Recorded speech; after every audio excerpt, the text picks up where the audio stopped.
particularly on assistance to civilians that have found themselves in a crisis. We provide a voluntary contribution since 2018. We discussed recent developments around the world. Particularly, we talked about the Nagorno-Karabakh region, thanks to the deployment of Russia's peacekeeping mission and other activities. We've entered a new stage based on the agreements reached on November the 9th between the President of Russia, Azerbaijan, and the Prime Minister of Armenia. I believe that truce based on these arrangements will open a new window of opportunity for the ICRC that's been present both in Armenia and in Azerbaijan, including the Nagorno-Karabakh region.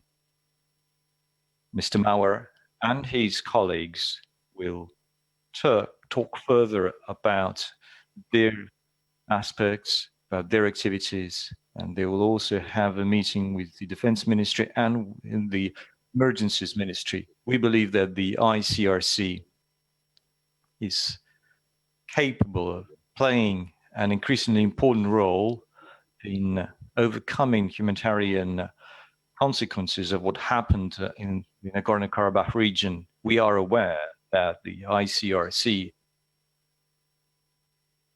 has helped in the exchange of the POWs and dead soldiers and civilians. This is important to ensure peace between different ethnic groups and between different religious groups. We hope that some of the UN authorized agencies and departments will step in. Departments, the High Commissioner for Refugees and other departments. We also need to preserve cultural legacy in the Nagorno-Karabakh region, and UNESCO could play a role there.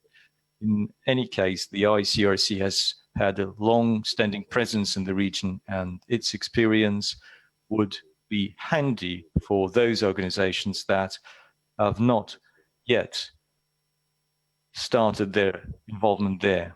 It is in the interest of all those who reside in that region and in the interest of Azerbaijan to have an active and broad international presence there. One of the key items that is traditionally part of on our agenda is the situation in the southeast of Ukraine. The ICRC has been providing important humanitarian aid to it, and amid continuing humanitarian blockade by Kiev, the assistance from the ICRC, in addition to Russia's aid, has helped people who stay there. I would also like to praise the efforts by the ICRC in Donbass. The ICRC is committed to resolving immediate issues and get in touch with the leadership of the self-proclaimed republics of Donetsk and Lugansk. We exchange notes on cooperation in Syria, Libya, and other hotspots in the Middle East and North Africa. We will continue to provide multidimensional assistance to Syria.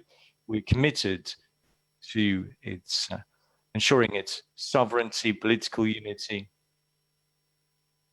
territorial integrity. We will assist in bringing back Syrian refugees, and will continue to consolidate the international community's efforts on that track.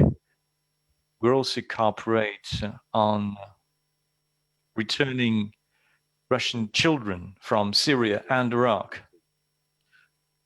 We also welcome the ICRC's efforts in the republics of Abkhazia and South Ossetia, particularly in their assistance in the fight against the spread of COVID-19.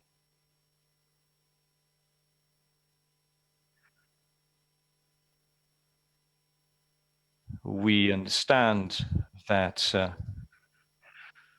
COVID-19 has been a contributing factor in the spread of the crisis, and Russia has been active in supporting the ICRC's efforts. Russian doctors have been active. We supply PPEs, equipment, exchange experience, expertise, and technology. And our partners abroad are very much interested in Russia's approach in mitigation efforts.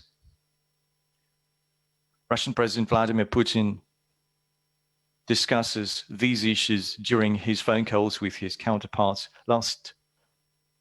Yesterday, this was an item on the agenda of the phone call with Prime Minister Netanyahu of Israel. And definitely, the ICRC has huge authority. And during the visits, Mr. Maurer had a meeting at the health ministry, and this issue was discussed extensively. Overall, the spread of COVID-19 increases the toll of unilateral sanctions for ordinary people who don't have access to essential medical aid and to basic necessities and hospital infrastructure. These unilateral restrictions remain in place, or despite the pleas by the UN and the General Secretariat and the High Commission of Human Rights. This is deplorable. It only exacerbates the crisis and makes the operations of humanitarian organizations more difficult. Overall, as you can see, our cooperation has been very intensive. We have a very substantive agenda. We are committed to expanding our cooperation. I'd like to thank our friends from the ICRC for their collaboration and reaffirm our commitment to expand this cooperation further on based on very productive outcomes of this meeting. Thank you.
Is a big issue to which ICRC has advocated for the last year and has encouraged states to take back their citizens and to either adjudicate or care for them in the case of children. I have been encouraged yesterday in my conversations here and also with Sergey Lavrov to see the practice which has developed in Russia, which is good practice with regard to the children, and we are certainly interested also to learn from Russian experiences of bringing these children back and to expand these experiences further in the international community. Let me just also mention one point on coronavirus. Obviously, this is a big issue also in conflict region. We have seen that in many places in which we operate today and where we assist populations affected by conflict, corona comes as an aggravating factor to already vulnerable populations. We have considerably deployed our emergency health, water, sanitation and hygiene programs all over Africa, the Middle East, but also in Eastern Europe.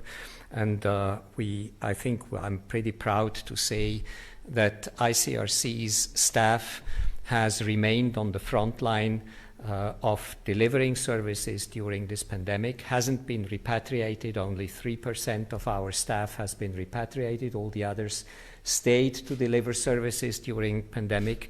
And I think this is also a sign that we are able to adapt to new situations, to take new issues and to respond to populations in need, also in need of services during the pandemic.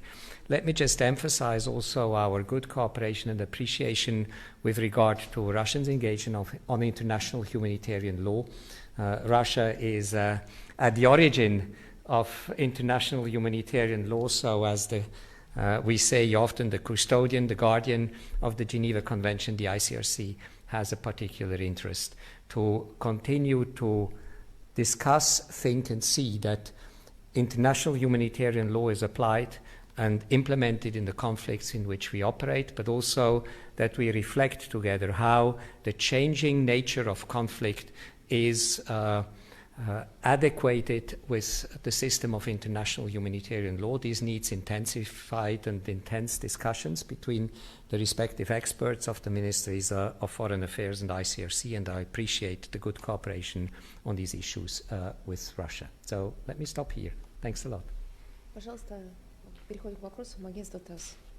Рио Троянова, агентство ТАСС. Let's Вопрос move on to господину questions, Мауреру. Сегодня TASS вы уже agency. затрагивали My тему question is from Mr. сотрудничества Maurer. МКК и России в борьбе с коронавирусом. Today you talked Рассматривает ли about Красный Крест how возможность the использования ICRC cooperates with коронавируса Russia в in рамках terms of гуманитарной помощи? tackling coronavirus and the pandemic.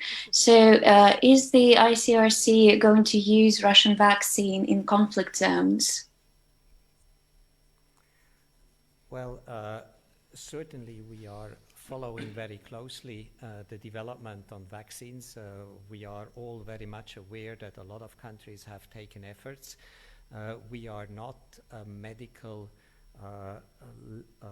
registration organization, and we are certainly watching careful on having safe access available, in particular also into fragile countries. At the present moment, we don't exclude any idea of having vaccines, Russians or other vaccines deployed in our operations. I think it is an issue of safe deployment, but it is also an economic issue over time on how we can ensure that populations who are outside often of control, influence and impact of ministries of health, how we can service those populations, and therefore any safe and accepted vaccines internationally is a possibility in the future, and is certainly a discussion that we have to have in the days and weeks and months to come. Пожалуйста, телевидение Сирии сам. Sana, Syrian TV, please. Have you discussed the issue of returning refugees? And how would you assess the conference on refugees that was held in Damascus?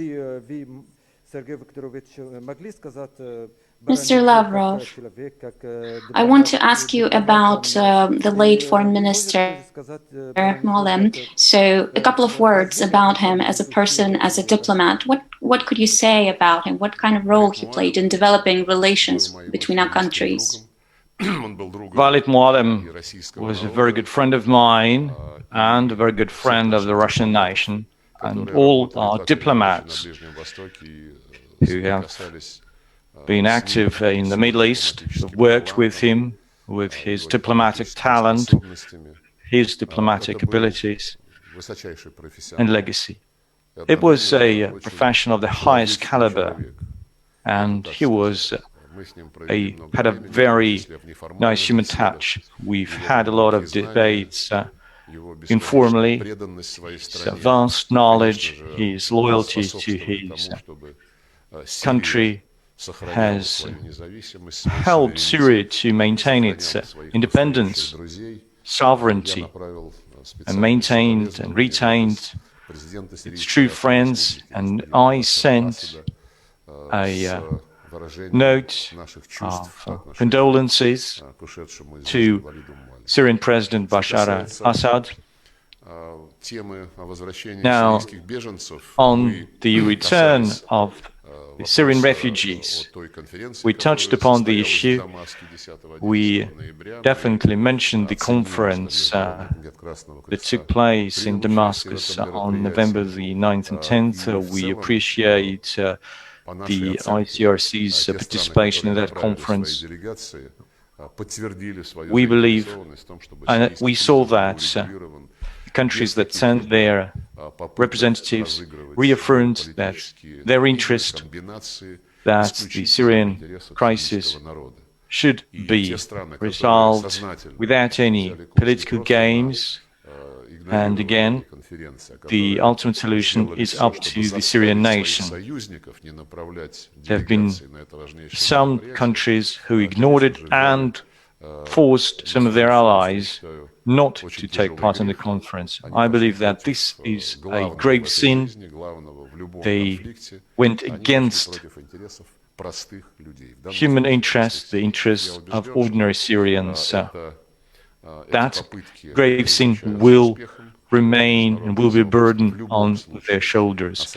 I'm positive that the international community will become aware of its responsibility to assist Syrians and other nations that are suffering from conflicts that has to take place with international humanitarian law. It should not get politicized. May I just add that indeed, as Sergey Lavrov has said, ICRC has participated in the conference, has expressed its view in the conference also. We strongly believe that it is an important issue to discuss. We strongly believe that we have to ensure that safe and voluntary return is possible for those who feel that they do want to return to Syria, and we strongly believe that humanitarian assistance is one contribution which allows to create an environment in which those Syrians who have been displaced are able to go back to their home country.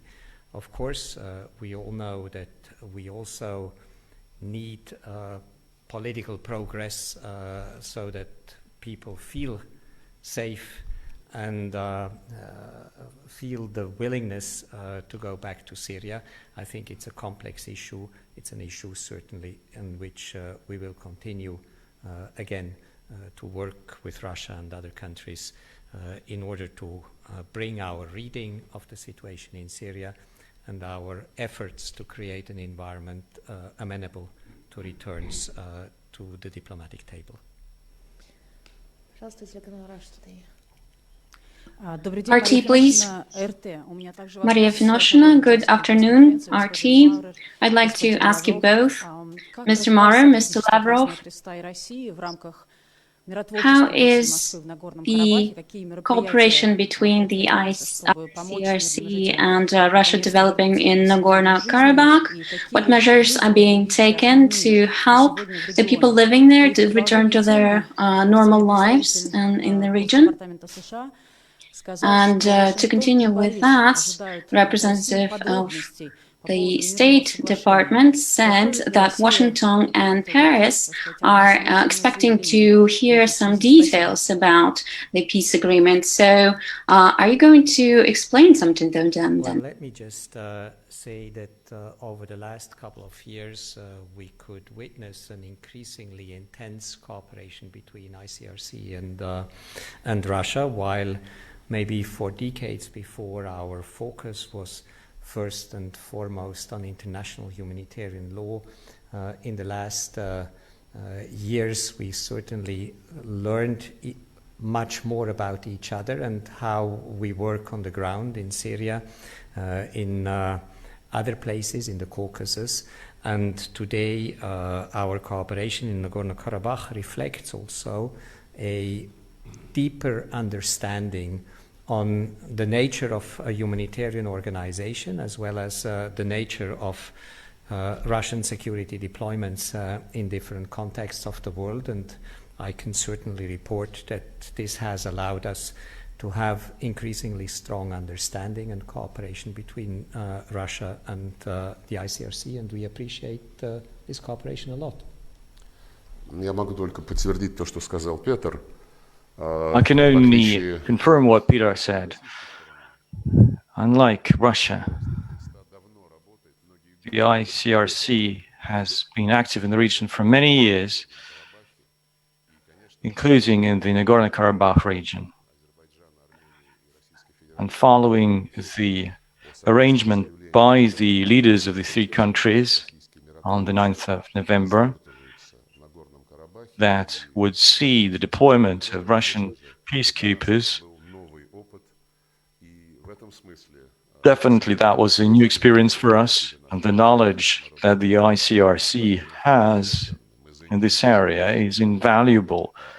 We are interested in exchanging assessments, comparing notes, listen to the advice of each other, and we believe that this is mutual interest. Apart from the peacekeeping mission that will and has to resolve humanitarian issues, assisting specific individuals that are hard hit, particularly those who left the Nagorno-Karabakh and will now return to it. So the humanitarian mandate for the peacekeepers has a lot of importance, apart from ensuring the ceasefire. As you know, the Russian president set up the Interagency Humanitarian Response Center that will pull the capabilities from the Emergencies Ministry, the Foreign Ministry, the Defense Ministry, and other ministries and agencies. This center will be seeking direct contacts with the ICRC. And overall, as I said, our goal is to make sure that both parties to the conflict acknowledge the need to expand international presence, both in terms of the UNESCO and the UN High Commissioner for Refugees. And again, UNESCO, as I said, because you need to restore what's been destroyed. And so we have the identical position that the more international presence we have in that region, the more favorable conditions will be for restoring peace between different ethnic groups, between different religions.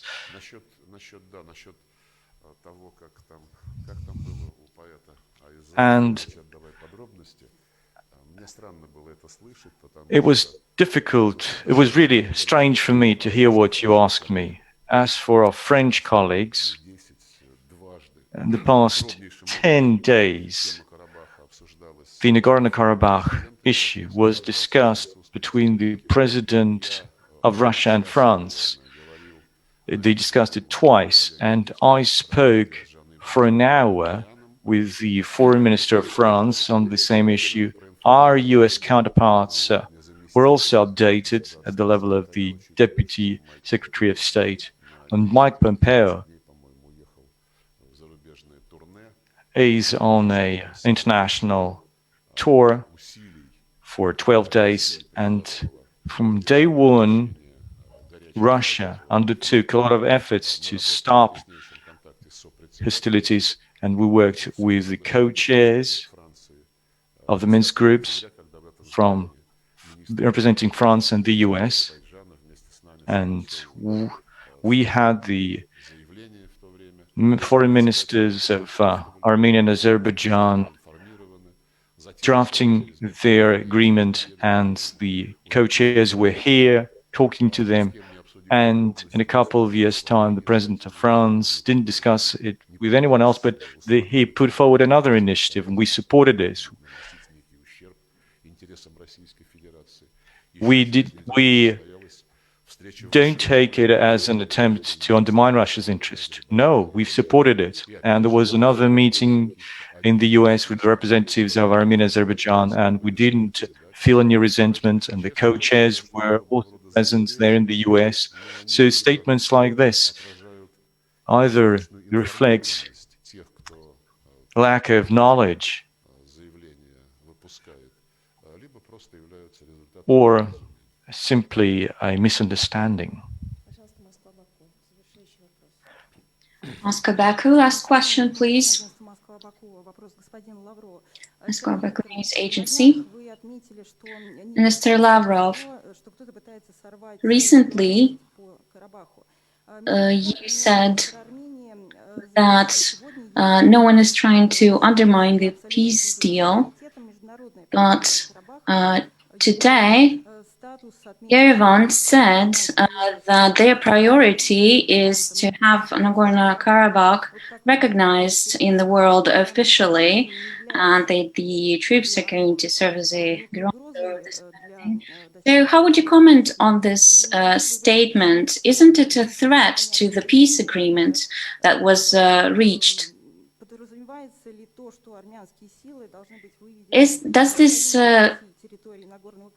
Does the deal imply that Armenian troops should be withdrawn from the entire Nagorno-Karabakh territory, so the refugees could come back? Is going to be monitored or controlled by Russian peacekeepers? So another thing, as for the refugees, when and how are they coming back? I cannot comment on interpretations that have nothing to do with the real context of the statements of the three leaders. That statement details the full agreement. Interpretations by specific individuals are their own interpretation. We do not want to have any attempts to revise or revisit or rewrite the statement that was issued. As I understand, there are hot debates in Armenia underway, 17 parties that have united to endorse